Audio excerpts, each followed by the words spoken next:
జగన్మోహన్ రెడ్డి గారు తాను అర్జునుడినని చెప్పుకుంటాడు ప్రతి మీటింగ్లో కూడా. కానీ ఆయన అర్జునుడు కాదు, అసురుడు, అంటే రాక్షసుడు, హిందూ మత ద్వేషి అని మీకు నేను మీ ద్వారా తెలియజేసుకున్నాను. ఎందుకంటే కొన్ని ఉదాహరణలు మీ దృష్టికి తీసుకొస్తాను.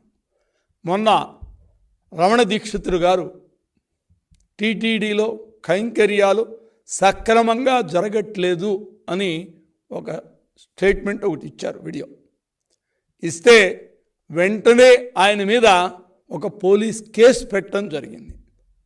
తర్వాత ఆయనతోటే భయపెట్టి ఒక మాట కూడా చెప్పించారు, నేను ఈ స్టేట్మెంట్ ఇవ్వలేదు అని ఆయనతో భయపెట్టి ఆయనతో చెప్పించారు. కేసు మాత్రం పెట్టారు.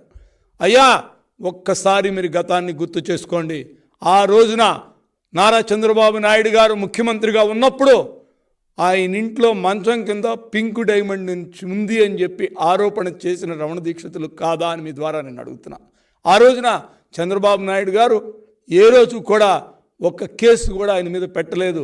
ఎందుకంటే వాస్తవాలు ప్రజలే తెలుసుకుంటారన్న ఉద్దేశంతో ఆయనకి హిందూ మతం మీద, తిరుమల తిరుపతి వెంకటేశ్వర స్వామి మీద ఉన్న గౌరవంతో ప్రధాన అర్చకుడుగా గుడిలో ఆయన నిర్వర్తించే కార్యక్రమాలు అవన్నీ చూసిన తర్వాత ఇలాంటి వాళ్ళ మీద మనం కామెంట్ చేయటం, వాళ్ళేమన్నా ఒక మాట అంటే వాళ్ళ మనాన్ని వాళ్ళే పోతారు, దాని మీద మనం పట్టించుకోవాల్సిన అవసరం లేదు. మనం ఎంత న్యాయంగా ఉన్నాం, ఎంత నీతిగా ఉన్నాం, వెంకటేశ్వర స్వామి పట్ల మనకి ఎంత భక్తి భావం ఉంది, అక్కడ గుడిలో జరిగే కార్యక్రమాలు సక్రమంగా మనం చేస్తున్నావా లేదా, ఎవరైనా రాజకీయ ప్రయోజనాల కోసం ఎవరైనా మాట్లాడితే దాన్ని అంత తీవ్రంగా తీసుకోవాల్సిన అవసరం లేదు. అవాస్తవాలు ప్రజలే తెలుసుకుంటారన్న ఉద్దేశంతో ఆయన పెద్ద మనసుతోటి ముఖ్యమంత్రిని కామెంట్ చేసినా కూడా ఎటువంటి కేసు ఆయన పెట్టలేదు. కానీ ఇవాళ ఒక్కసారి మీరు ఆలోచించండి, 4.5 ఏళ్ళు జగన్మోహన్ రెడ్డి గారు ముఖ్యమంత్రిగా ఉన్నారు. ఆ రోజున ఊరందరికీ, ప్రపంచం మొత్తానికి పెద్ద ప్రచారం చేశారు. 4.5 ఏళ్లలో మీరేం పీకారని మీ ద్వారా నేను అడుగుతున్నా. నిజంగా ఉంటే ఎక్కడుందో తీసుకొచ్చి చూపెట్టే పరిస్థితి మీకు ఉంది కదా. అధికారం మీ చేతిలో ఉంది, అన్నీ మీ చేతిలో ఉన్నాయి. లేని కేసుల్లోనే మీరు తీసుకెళ్లి జైలులోకి పంపించే పరిస్థితిలో ఉన్నారు. అందరినీ కూడా చివరికి నారా చంద్రబాబు నాయుడు గారిని కూడా 53 రోజులు రాజమండ్రిలో ఉంచినటువంటి పెద్ద మనుషులు. నిజంగానే అలాంటిది ఏదన్నా మా దగ్గర ఉంటే ఎందుకు మీరు బయట పెట్టలేకపోయారు? లేనిది ఉన్నట్టుగా చెప్పి ఎలక్షన్లో వాడుకోవటం అనేది మీ యొక్క పద్ధతిని ప్రజలందరూ కూడా గమనించారు.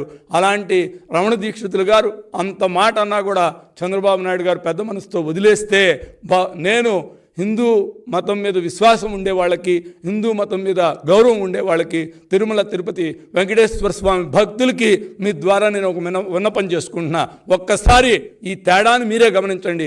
ఆ రోజున చంద్రబాబు నాయుడు గారు ఏ విధంగా ప్రవర్తించారు, మతం మీద గౌరవం ఉన్నటువంటి, దేవుడి మీద ఉన్న గౌరవంతున్న వ్యక్తి ఏ విధంగా ప్రవర్తిస్తాడనే దానికి ఉదాహరణ నారా చంద్రబాబు నాయుడు గారు అయితే ఇవాళ ఆయన మీద ఆరోపణ చేసినా కూడా పట్టించుకోకుండా పెద్ద మనసుతో వదిలిపెట్టింది నారా చంద్రబాబు నాయుడు గారు.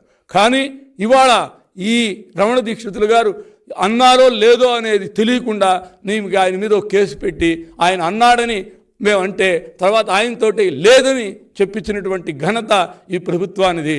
ఈ ప్రభుత్వం ఏ విధంగా హిందూ మతం మీద, ఇతర వ్యక్తుల మీద ఏ విధంగా కక్ష సాధింపు చర్యలు చేస్తుందనటానికి ఇంతకంటే నిదర్శనం ఏం కావాలని మీ ద్వారా నేను అడుగుతున్నా. ఇక మిగతా విషయాలకు వస్తే అక్కడ ఇవాళ రాష్ట్రంలో జరుగుతున్న వ్యవహారాలు చూస్తుంటే ఒక్కొక్కప్పుడు ఎంతో బాధేస్తుంది, కడుపు రగిలిపోతుంది.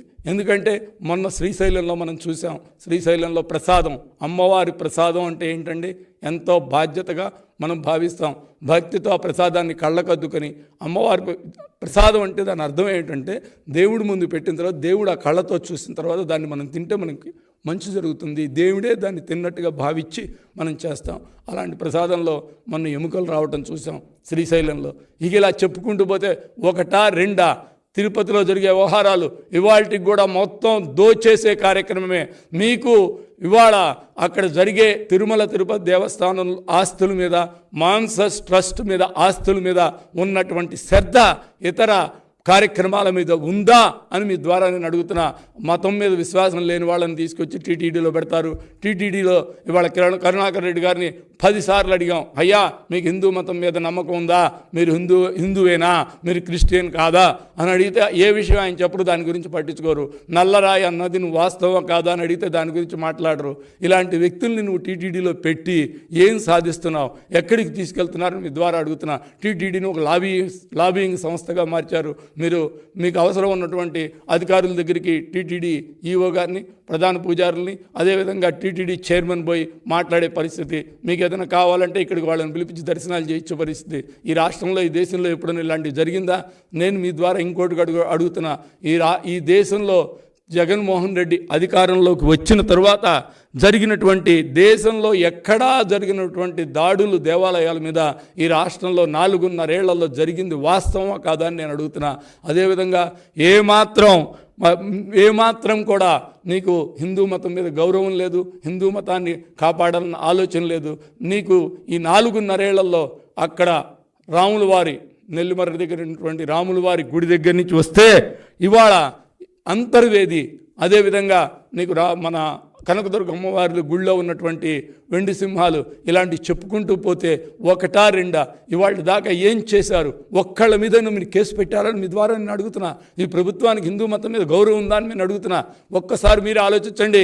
ఇవాళ సమయం మనకు వచ్చింది, ఇంకా 40 రోజుల్లో ఎలక్షన్ రాబోతున్నాయి. మీరందరూ ఆలోచించి, సవ్యమైన పద్ధతులు ఆలోచించి, హిందూ మతాన్ని కాపాడేవాళ్ళు, అదేవిధంగా హిందూ మతాన్ని గౌరవించే వాళ్ళకే మీరు ఓట్లేసి గెలిపించాలని మీ ద్వారా నేను తెలియజేసుకుంటున్నాను.